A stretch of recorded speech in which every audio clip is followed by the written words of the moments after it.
Assalamualaikum warahmatullahi wabarakatuh. Ila hadratin Nabil Mustafa Muhammadin sallallahu alaihi wasallam wa ala alihi wa sahbihi ajma'in husnul ya Allah mu'anif hadis. Ahmad Al-Fatihah. A'udzu billahi minasyaitonir rajim. Bismillahirrahmanirrahim. Alhamdulillahi rabbil alamin. Ar-Rahmanir Rahim. Maliki yaumiddin. Iyyaka na'budu wa iyyaka nasta'in. Ihdinas siratal mustaqim. Siratal ladzina an'amta 'alaihim ghairil maghdubi 'alaihim waladdallin. Amin. Yang keberapa sekarang, Mas? Ke-40 berapa? Yang masih ingat? 43 atau 42? 43 nggih.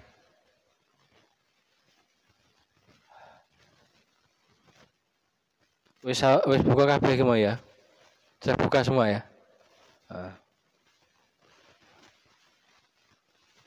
Bismillahirrahmanirrahim. Habukum mutailaten temeni sira ilallahi munggi Gusti Allah. Aqallukum iku aqallukum luweh kithike sira tokman ing panganan wa khaffukum lan luweh enteng sira badane. Jadi di hadis yang ke-43 dalam pembahasan di kitab Mukhtarul Hadis yang kita lanjutkan, di pembahasan ini membicarakan tentang Allah itu seneng, Allah itu demen, Gusti Allah itu suka kepada orang yang makannya sedikit. Panjenengan insya Allah lah makannya sedikit itu. 2 piring lah. 1 piring, 2 piring kan? 3 piring. Kalau puasa insya Allah makannya sedikit ya, karena hanya sahur dan berbuka, hanya mindah makan aja kan. Jadi rupanya Gusti Allah itu suka kepada orang yang makannya tidak terlalu banyak.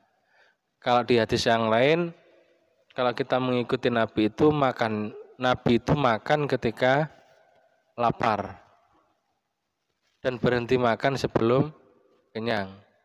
Lah kita ini makan sebelum lapar dan tidak berhenti makan sampai kenyang. Perbedaannya sedikit sebenarnya dengan Kanjeng Nabi gitu ya.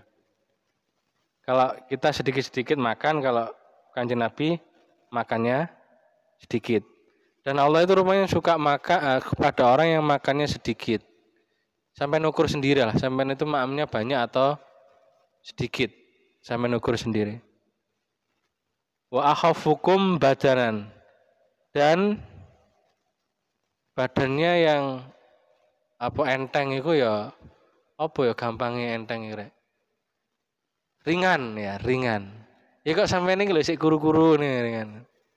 Karena makannya kayaknya agak makannya sedikit tadi itu. Jadi badannya kenapa kok begitu? Biasanya kalau orang yang badannya ringan itu ya enggak banyak makan, kalau ibadah biasanya lebih mudah. Kalau panjenengan makannya banyak, biasanya kalau ibadah itu males-malesan.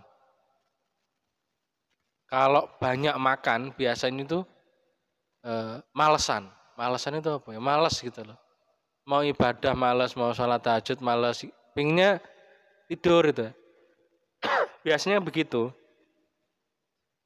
Kalau santri biasanya makannya sedikit, dan badannya masih sispek gitu ya. Masih perutnya itu masih bagus lah, beda dengan ustadz itu. Kalau ustadz sudah perutnya mulai enggak teratur gitu. Atau kalau santri biasanya masih bagus lah perutnya itu. Dan memang jarang makan dan itu bagus. Sama harus bersyukur kalau jarang makan itu. Rupanya Gusti Allah itu suka kepada orang yang makannya sedikit. Ya. Sama harus bersyukur kalau makannya sedikit. Bukan kekurangan makan loh ya. Makannya sedikit. Beda kekurangan makan dengan makannya sedikit. Ini hadis yang ke-43. Sederhana tapi saya kira penting. Orang yang makannya terlalu banyak biasanya sering sakit juga itu ya. Karena perut ini enggak berhenti. Usus dalam perut kita ini enggak pernah berhenti karena makan terus.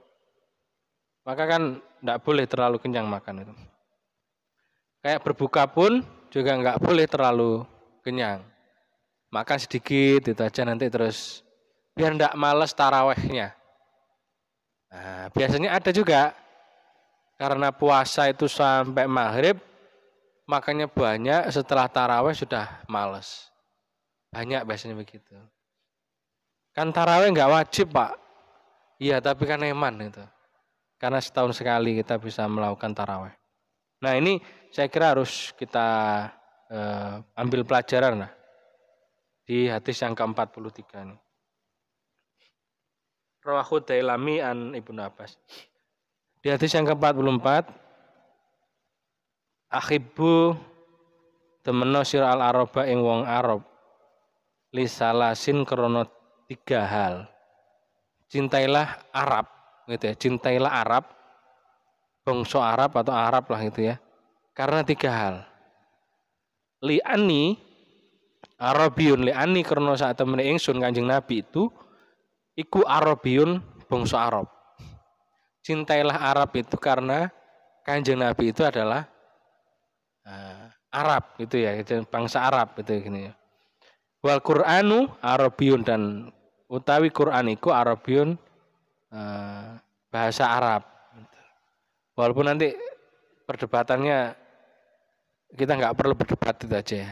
Kita pahami ini aja apa matannya saja lah, sederhana aja lah gitu. Poso-poso nggak usah berat-berat.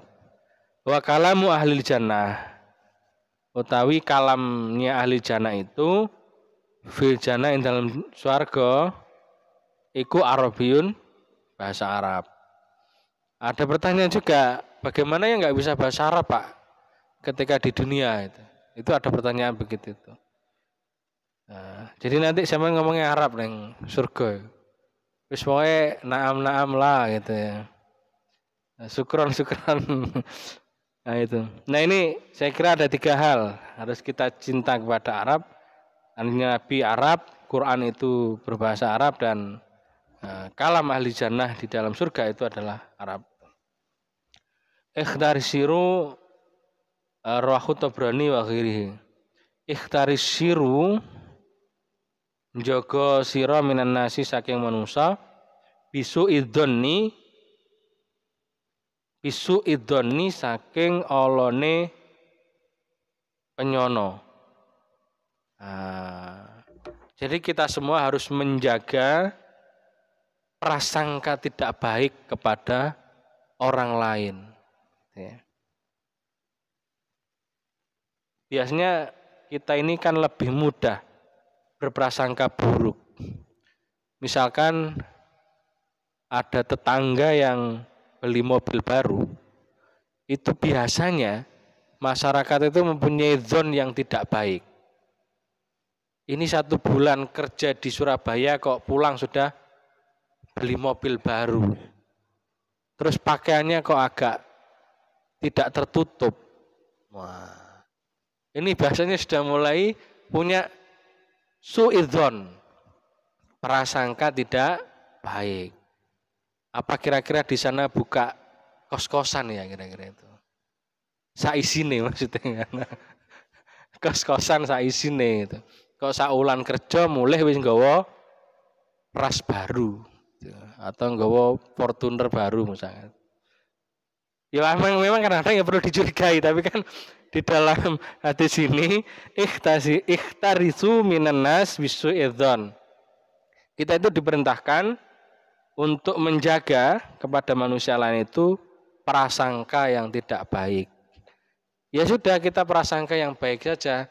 Siapa tahu ketika kerja di Surabaya dia ketemu bos terus nikah dan maharnya adalah mobil Fortuner baru. Nah, kan enak prasangka kita itu.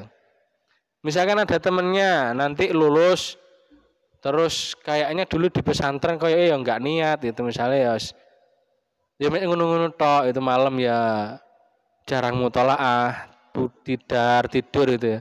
Turu wae ngaji ya males. Kitabe kosong kabeh gitu. Ya karena bisa dihafal ya, jadi enggak ada yang disarai, dimaknai itu. Tapi setelah pulang, rupanya dia dapat istri yang cantik, sugih, anake wong sugih, mek siji, terus wong tuane wis tuwa. Ya. Marane wis tuwa. Terus peninggalane wong tuane iku wis di atas namane anake. Oh, enak kira-kira ini. Kok iso kayak ngono iku? Gak tak sangka itu sampean terus berpikir yang lain-lain. Nah, ini enggak baik. Kita jaga betul prasangka kepada orang lain itu adalah prasangka yang baik. Insya Allah kalau bisa begitu dalam kehidupan ini lebih mudah dan lebih baik. Rawah Ahmad wal Baihaqi. Dikit-dikit ya kita beroto akeh. Ahbib temeno sira habibaka ing kekasih sira haunaman tegese sak wajari demen. Ahbib habibaka haunaman.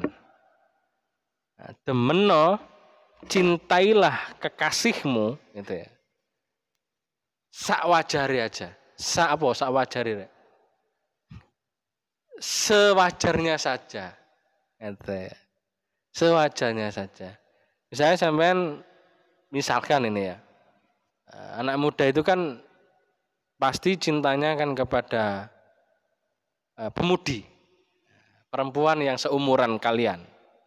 Kalau panjenengan cinta kepada kekasih panjenengan, cintailah sewajarnya saja. Atau andekan jenengan bendu gitu ya. Nanti ada di lanjutannya itu. Ini lanjutannya. Asa ayakuna baghidaka yaumama. Lek andengan jenengan bendu itu apa? Ndak seneng. Ketika panjenengan tidak suka kepada sesuatu, seorang atau sesuatu, sewajarnya saja. Cintailah kekasihmu sewajarnya saja. Ketika panjenengan tidak mencintai atau bendu kepada orang atau mungsuh panjenengan, sewajarnya saja. Kenapa? Bisa jadi sesuatu yang engkau cintai itu bisa menjadi sesuatu yang engkau benci. Dan sesuatu yang engkau benci bisa jadi menjadi sesuatu yang engkau cintai. Maka sakmadio kalau bahasanya orang dulu itu. Sewajarnya saja, cintai sewajarnya saja. Bisa sampean seneng ambek arek wedok. Biasa kae. Masa sampean seneng karo istrine, sewajarnya saja cintanya. Kenapa? Karena cinta kepada manusia biasanya sering kita tersakiti. Tapi beda lagi kalau ini kita tarik di dalam pembahasan cinta kita kepada Allah. Kalau cinta kita kepada Allah harus cinta yang apa? Yang mutlak. Cinta yang sesungguhnya. Kenapa? Karena cinta kepada Allah lah yang tidak pernah kita akan tersakiti. Tapi kalau kita mencintai kepada orang, pada makhluk, pada manusia, kemungkinan kita masih akan tersakiti. Dan sakit itu tidak menyenangkan. Kalau sampean wajah-wajah nggak pernah tersakiti, menyakiti. Bukan, karena tidak ada yang disakiti itu tidak ada, jadi nggak pernah menyakiti. Bukan begitu, Ustaz. Kita ini jomblo tapi berkualitas. Bukan kita tidak laku, tapi kita itu adalah jomblo yang berkualitas. Kita sedang menyiapkan kualitas diri untuk mendapatkan pasangan yang berkualitas. Cocok kayak ini. Ya Allah, moga-moga ya. Insya Allah kalau sampean berkualitas, sampean menyiapkan diri dengan baik, maka akan mendapatkan jodoh yang sekufu. Jodoh yang setara, sak kelasnya sampean. Ngono ya. Tapi ono Ustaz. Ono koncoku iki tapi gak tak samarkan namanya. Temen dulu di PMI di cabang di Kota Malang. Koyoke ya gak alim-alim amat. Terus ya salate ya ya sholat lah, tapi koyo ya wis koyo kita lah gitu. Kadang-kadang ya dikodok barang lah kira-kira tuh. Nah, saya lama gak ketemu. Kapan hari berapa bulan yang lalu saya dengar teman saya ini menikah dengan salah satu anak putrinya kiai besar. Kalau saya sebutkan saya tahu pasti. Di Madura. Pokoknya sebutkan pasti tahu karena pondok besar di sana. Pondok besar. Isikulah pokoknya ada ya. Saya nggak mau nyebutkan. Nggak tahu ini apa amalannya arek iki. Kayaknya dulu itu ya kayak biasa ya gitu. Seangkatan lah gitu. Aku denger lah kok ketemu. Kayaknya loh kayaknya. Ini nggak tahu ini nanti kalau bisa disanggah sama teman saya. Kayaknya dulu itu nggak selesai kuliah ya. Kayaknya loh ya. Ada salah satu kampus negeri di Malang. Kayaknya nggak selesai, nggak tahu kalau terus selesai ya. Seingat saya nggak selesai. Nah, bukan berarti terus sampai terus nggak selesai kuliah enggak. Biar dapat naik kiai terus nggak selesai kuliah enggak. Nah, ini yang menarik begini. Setelah selesai dari cabang, terus dia juga pernah jadi ketua cabang. Setelah itu dia yang ngikut pondok lah, di pondok salah satu pondok di Panjen. Lama di situ sudah ngabdi di situ. Terus ibunya itu salah satu santri pondok pesantren di Gresik yang besar. Nah, silaturahmi di situ menceritakan kalau anaknya belum nikah dan sebagainya. Nah, kebetulan nyambung dengan Madura pondok pesantren yang di Gresik apa tuh ban ya? Gresik. Akhirnya ditemukan lah. Nah, ini 1 bulan enggak sampai langsung nikah. Wah, saiki dadi Gus. Saiki Gus besar deh. Sowan kabeh. Ya Allah, ya sing niku donya yo. Jadi biasa wae, sampe lek seneng ya biasa wae, lek geding ya biasa wae. Kadang-kadang koncone awake dhewe ini enggak ngerti loh sampean ini. Moro-moro ono sing koyoke mbiyen ndak jelas tapi kok moro-moro kok enak uripe itu. Apa maneh sing jelas itu maksudku. Ya, apa maneh sing saiki jelas, mesti tambah luwe jelas. Wa abghid baghidaka haunaman asa ayakuna habibaka yauman. Intinya ngene lah gampangnya. Lek sampean seneng neng wong ya seneng biasa wae, sewajarnya saja. Kalau sampean bendu apa? Enggak suka dengan ada musuh misalnya enggak suka, ya biasa wae. Sama dengan kemarin ketika ramenya Pilpres. Biasa wae. Sing seneng ya biasa wae, sing enggak seneng ya biasa wae. Masalahnya sapa sing dadi apa ya pancet kok ngene. Ya kan? Mosok sampe lek sing dadi iku ngono terus sampean terus dadi staf ahli presiden kan ndak. Jadi saya kira relax aja. Loh, Beb ini Beb. Ngene lah. Saya itu ngelihat sampean ini seneng Beb. Sakit saya itu akan sembuh gitu. Gitu. Karena ada apa? Ada ruhul mukminin gitu. Ya Allah. Tulus beliau ini. Tulus. Serius. Saya itu bisa merasakan mana yang tulus, mana yang tidak tulus itu. Tulus ya. Kalau bahasa sampean nothing tulus lah. Oke. Kita lanjutkan. Akhsha utawa luweh kuwatira ma khosyitu ma kang kuwatir ingsun ala umati ing atase akhsha utawi luweh kuwatir ingsun ma ing barang khosyitu kang kuwatir ingsun ala umati ing atase umat ingsun. Kanjeng Nabi itu khawatir 3 hal kepada umatnya, kibarul batni, gedene weteng. Waduh, aku kena iki. Kibarul batni. Sing maca dhewe sing kena iki. Jadi Kanjeng Nabi itu khawatir kepada umatnya kalau wetenge gede. besar perut sampean grayai dhewe wetenge. Gede apa enggak wetenge? Sampean kayak sik cilik-cilik wetenge. Sik berarti bagus lah. Kenapa? Lagi-lagi kalau kita sambungkan dengan hadis yang awal tadi bahwa orang yang perutnya besar biasanya kalau diajak ibadah agak lama itu sulit. Sholat taraweh aduh, mesti misal nggak tahu apakah ini benar atau tidak.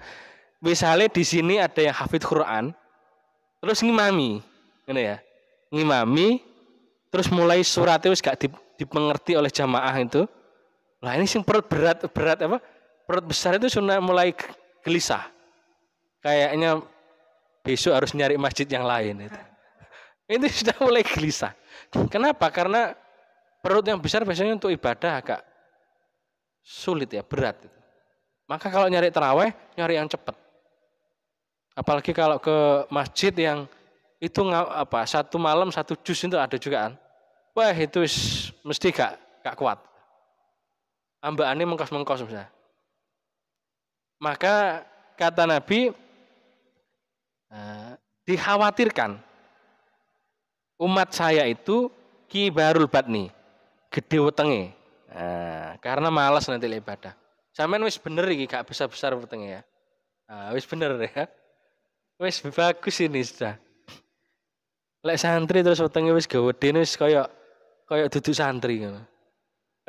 Karena santri itu kan waktunya tirakat. Kalau ustadz kan waktunya menikmati tirakatnya dulu ya kira-kira. Jadi nggak usah disuudoni tadi ya, nggak boleh. Suudoni itu nggak boleh. Nah, yang kedua, wa muda wa matun naum. Ngelanggengne turu. Apa ngelanggengne turu iku? Seneng turu. Ngaji turu. Wayahe taraweh turu. Wayahe tahajud malam turu. Terus apa sih enggak turu? Tapi ono lho kok ngono iku.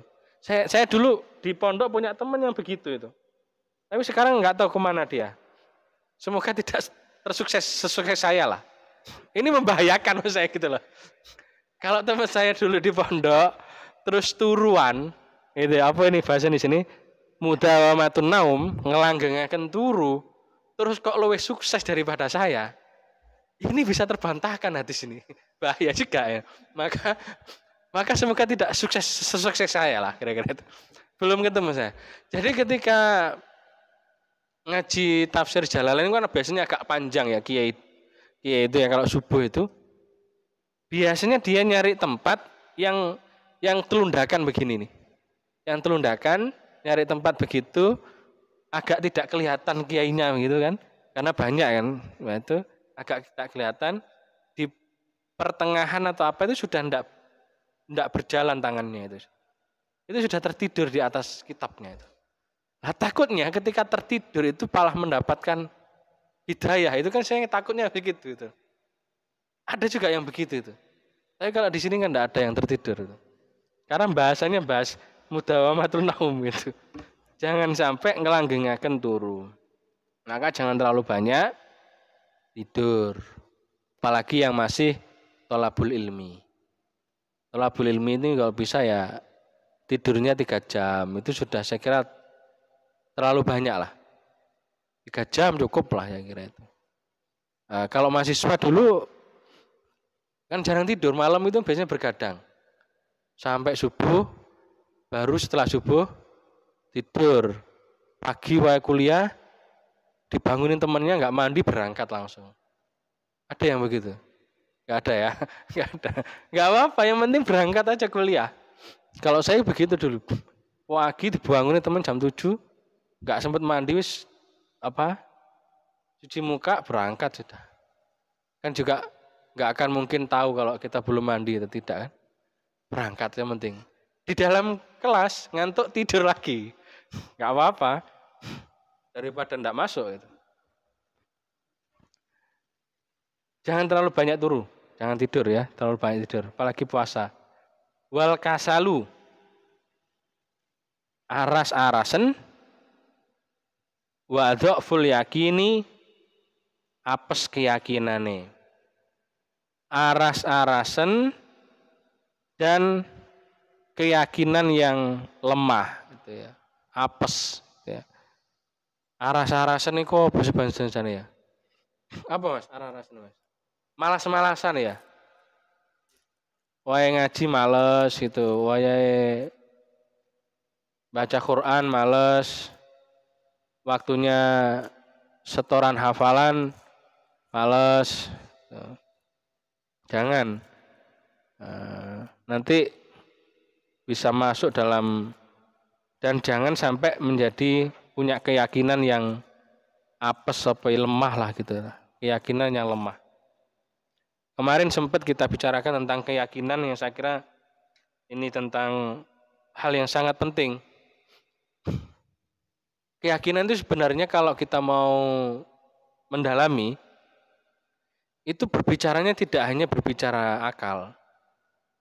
Kalau yang panjenengan suka rasional, suka materialistis, sesuatu yang harus terbendakan, terkadang di situ juga kita tidak mampu merasakan hakul yakin itu. Karena hakul yakin itu sering saya sampaikan bisa dirasakan dengan sir, dengan rahasia tersembunyi di dalam hati atau hati terdalam. Maka hati terdalam itu yang sering saya sampaikan, jangan pernah tidak ada isinya Allah. Disitulah harus tetap ada Allah. Misalnya, dulu sempat saya ceritakan juga, atau sempat saya jelaskan, ketika sampean sakit, minum obat itu adalah bagian ikhtiar. Jangan sampai aku ngombe obat kok sih tetap sakit ya. Kenapa saya minum obat kok enggak sembuh? Sembuh. Itu bahaya. Minum saja obat itu sebagai ikhtiar, tapi sampean harus yakin bahwa yang menyembuhkan itu adalah Allah. Kok gorong disembuh nih ya Gusti Allah, berarti Allah masih memberikan ujian. Di sini nanti ada hadis terakhir yang nanti kita bahas hari ini. Allah itu kalau cinta kepada umatnya, umat manusia ini, salah satunya adalah diberi ujian. Nah, misalnya sampai dikasih ujian, seneng loh. Jangan sampai kita hidup itu kepinginnya seneng terus. Tapi bisa jadi ketika ingin dinaikkan derajatnya, itu oleh Allah diberikan ujian. Biasa wae. Sakit ya, misalkan ya Allah kok nggak sembuh-sembuh, ini pingin ibadah misalkan. Nggak apa-apa sedikit saja. Jangan sampai iki apa iki nggak sembuh-sembuh. Berarti di situ ada sesuatu yang sebenarnya ada rahasia yang Allah ingin tampakkan kepada panjenengan. Nah, ini saya kira penting tentang keyakinan ini. Misalkan tentang sakit itu kan memang orang nggak enak sakit itu. Tapi rupanya terkadang sakit itu menjadikan kita dekat dengan Allah. Bisa jadi. Terkadang orang yang tidak pernah sakit itu jauh dari Allah. Ya pengennya yang nggak sakit tapi dekat dengan Allah. Ya sampai pengen ngono menungso kabeh. Ini saya kira perlu untuk menjadi sebuah renungan kepada kita. Tentang sakit, tentang rezeki, tentang kehidupan ini dan seterusnya. Jangan sampai keyakinan kita kepada Allah pudar dengan itu semua. Karena saya kira apapun yang kita miliki hari ini, rasakan hari ini, tidak ada apa-apanya dengan Allah itu sendiri. Dengan kekuasaan Allah itu sendiri. Ketika Allah itu mau, tidak ada yang tidak mungkin. Maka semuanya harus tergantung kepada Allah. Contoh misalnya ini. Misalnya sampean mau nyalon apa misalkan. Nyalon rektor misalkan. Misalnya.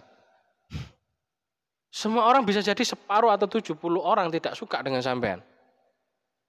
Untuk menjadi rektor itu tidak diinginkan, misalkan ya itu. Sampean jangan pernah terganggu hati kita itu dengan 70% itu. Tergantunglah kepada Allah. Kalau Allah itu berkehendak, kun fayakun. Innama amruhu idza arada syai'an ayyaqula lahu kun fayakun.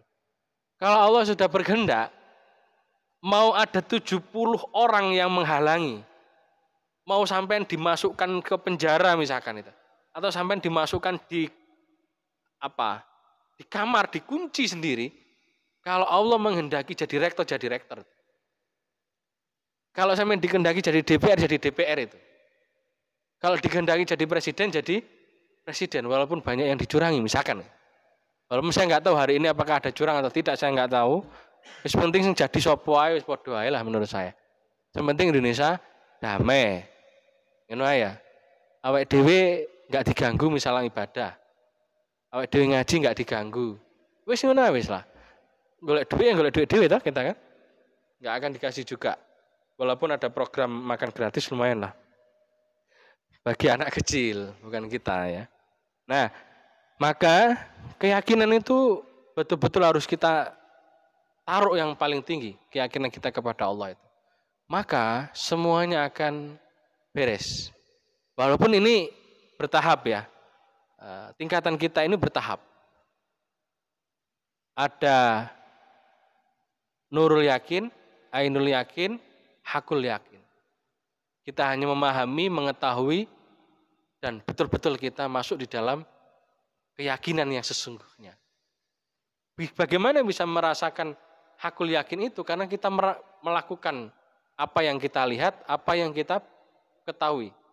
Maka kita akan merasakan tentang bagaimana hakul yakin itu sesungguhnya. Ini insya Allah lah, kalau ngaji ini insya Allah sampai gak pernah ragu masa depan panjenengan. Tidak pernah ragu melaksanakan kehidupan di dunia ini untuk menuju kehidupan di akhirat. Oke, tambah sedikit lagi terus kita selesai.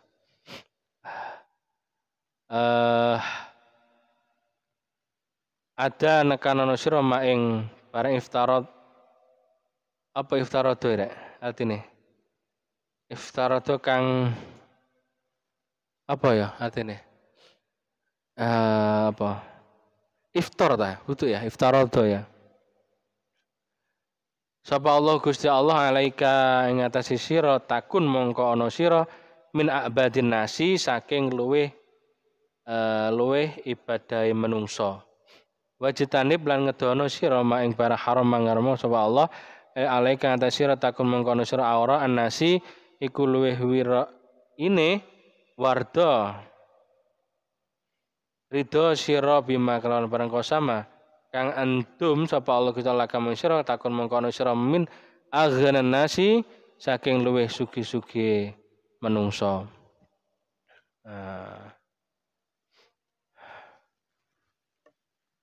Adama iftarada apa artinya? Wes kita lanjut ya 49. Setelah ini selesai. Adibu apa ya? Adibu mulango sira. Adibu mulango sira auladakum ing anak sira kabeh ala salasin ing atase telu khisalin pira-pira perkerti. Jadi panjenengan nanti kalau punya anak ajari 3 hal ini. 3 pekerti. Akhlak gitu ya. Pekerti atau kebiasaan. Apa 3 hal itu? Pekerti 3 itu apa? Hubin nabiyikum.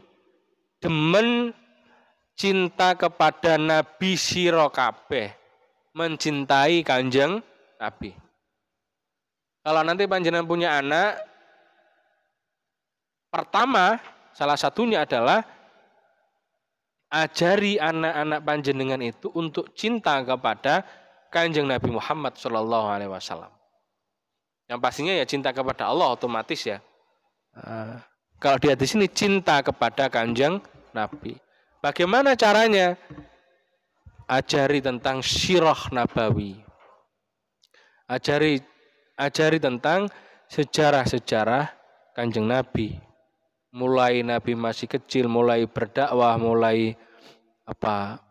berdakwah tentang Islam, perilaku Nabi dan seterusnya. Sampai anak-anak panjenengan betul-betul demen cinta kepada Kanjeng Nabi. Penting ini. Kalau enggak cinta kepada Kanjeng Nabi, bagaimana kita bisa mengikuti Nabi? Ya termasuk kita saya kira ya. Kalau kita semua ini tidak cinta kepada Kanjeng Nabi, berarti akan malas mempelajari sejarah Nabi. Bagaimana kehidupan Nabi ketika menjadi pemimpin, bagaimana Kanjeng Nabi ketika menjadi suami, bagaimana Nabi ketika itu bersosial dengan masyarakat dan seterusnya. Kalau kita memahami itu dan kita akan betul-betul mencintai Nabi. Bagaimana Nabi itu betul-betul sayang banget kepada umatnya. Ya kita semua ini. Maka ketika kita mengetahui itu sangat naif kalau kita itu tidak cinta dengan Kanjeng Nabi. Nabi itu ketika mau wafat yang ditanyakan adalah umatnya. Umatnya itu siapa ya? Kita semua. Umat manusia ini. Umat kita ini adalah umatnya Kanjeng Nabi. Itu ditanya bagaimana nasibnya umat-umatku ini. Saking sayangnya kepada umatnya. Nah, maka kita kalau mau mempelajari tentang sirah Nabawi, Kanjeng Nabi sejarahnya, maka kita akan muncul satu rasa mahabbah, rasa cinta kepada Kanjeng Nabi. Yang kedua adalah wa hubbi ahli baitihi, dan cinta kepada ahli bait. Keturunannya Kanjeng Nabi. Nah, walaupun sekarang lagi rame masalah semacam-macam lah ya. Kalau saya sih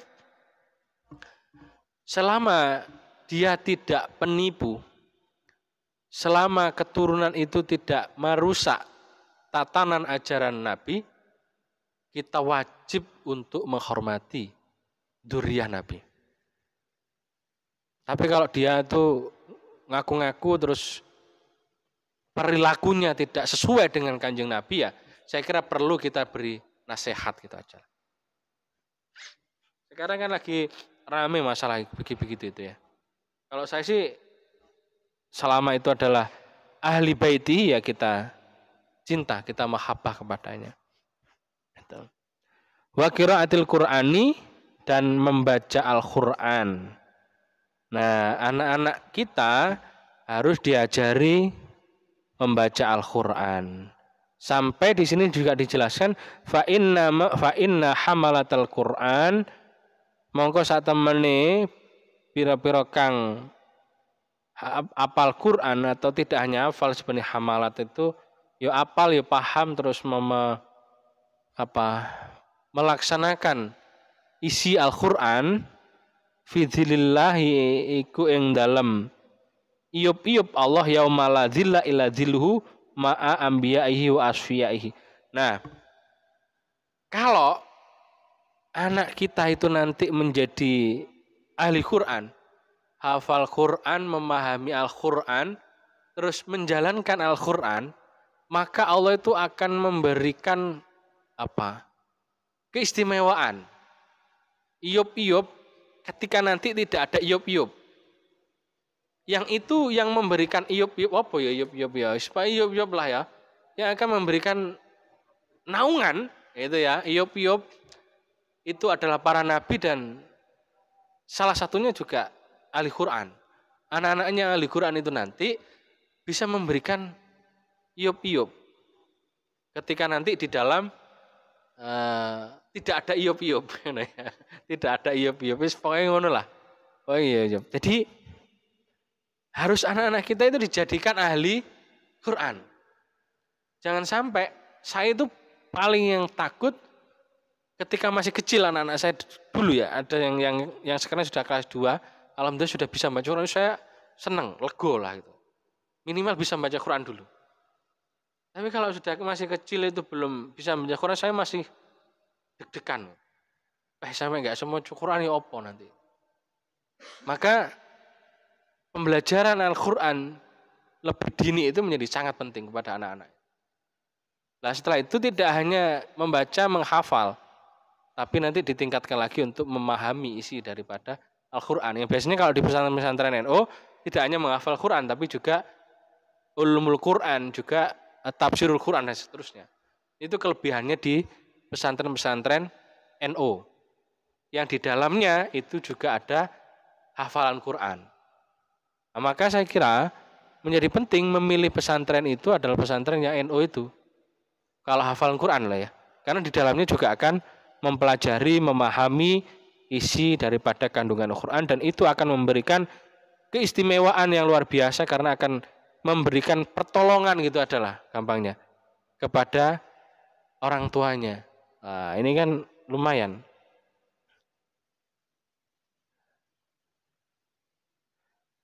Terakhir, tak tambahin nih, poso-posonya nggak apa-apa, biar tak ngantuk ya. Allah ndonga Allah ing Gusti Allah antum lan hale utawa kabeh iku mukminuna ngiyakinaken kabeh bil ijabati kelawan den sembadani wa alamu lan warawasira anallah sak temen Gusti Allah iku la yastajibu ora nyembadani sapa Allah doa ing doa min qalbi ghafilin saking ati kang lali lahin kang apa lahin kang lahin apa ya? Ini. Jadi kalau panjenengan berdoa, ini terakhir nih. Kalau panjenengan berdoa, ud'ullah wa antum muqinuna bil ijabah. Jadi kalau panjenengan itu berdoa kepada Allah, yakinlah doa itu diijabah. Jangan pernah sampean berdoa terus sampean ragu. Apa ya iya aku apa diijabah apa ndak boleh. Jadi ketika udzu'ullah wa antum muqinuna bil ijabah. Kalau panjenengan berdoa kepada Allah, yakinlah bahwa Allah itu akan mengijabahi.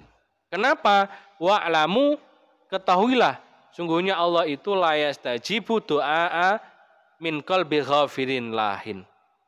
Karena Allah itu tidak akan mengkabulkan doa dari hati yang lalai, yang lupa. Maka kalau sampean berdoa yakin itu diijabah. Itu kunci di dalam berdoa kepada Allah. Insya Allah kalau panjenengan begitu berdoa kepada Allah dan yakin di dalam hati panjenengan itu diijabah, insya Allah kabul. Contoh, misalnya sampean kepingin nikah dengan si A. Sampean yakin, sampean setiap malam sampean Fatihai ping 100, sampean tulis jenenge, terus sampean demek isor bantali sampean, insya Allah beres ya. Insya Allah sing wedok itu eling sampean terus. Sampean coba ae lek gak percaya sampean. Ya. Sampean tulis, sampean pokoknya engko ya, koncone sampean kok mulai bengi nulis. Kalau ditemek bantale sampean delok. Ya sapa sing ditulis iku? Sampean Fatihai ping 100 sampean eling inget betul wajahnya, insya Allah. Mesti kono kok gak iso turu. Moro SMS sampean, WA sampean. Ada apa ini ya kira-kira gitulah ya. Insya Allah. Kalau sampean yakin, insya Allah semua beres. Insya Allah. Allahu a'lam bishawab. Al-Fatihah.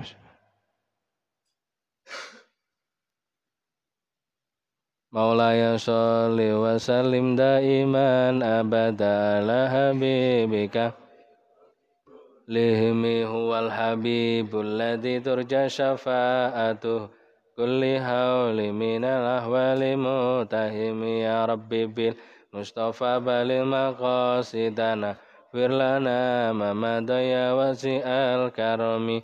Kurang lebihnya mohon maaf. Kalau Allahul muwaffiq ila aqwamit thoriq. Assalamualaikum warahmatullahi wabarakatuh.